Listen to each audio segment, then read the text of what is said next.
शेर और चूहा।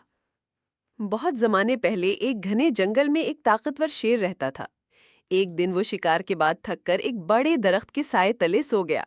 इतने में एक नन्हा सा चूहा खेलते खेलते शेर के बड़े पंजे पर दौड़ गया। शेर चौंक कर जाग गया और जोर से दहाड़ा। उसने तेजी से अपने पंजे में चूहे को पकड़ लिया। नन्हा चूहा कांपने लगा और बोला, ए ताकतवर शेर, मुझे छोड़ दो। मेरा मतलब तुम्हें जगाना नहीं था। अगर तुम मुझे माफ कर दो तो एक दिन मैं तुम्हारी मदद कर सकता हूँ। शेर जोर से हंसा और बोला, तुम? एक नन्हा सा चूहा मेरी मदद करेगा? ये कभी नहीं हो सकता। लेकिन शेर ने चूहे को छोड़ दिया। चूहा खुशी खुशी दौड़ गया। कुछ दिन बाद शिकारी जंगल में आए। उन्होंने एक बड़ा जाल बिछाया। शेर उसमें फंस गया। उसने जोर लगाया मगर जाल और भी सख्ती से कस गया। शेर जबरदस्त दहाड़ने लगा। ये आवाज नन्हे चूहे ने भी सुनी। वो दौड़ता हुआ आया।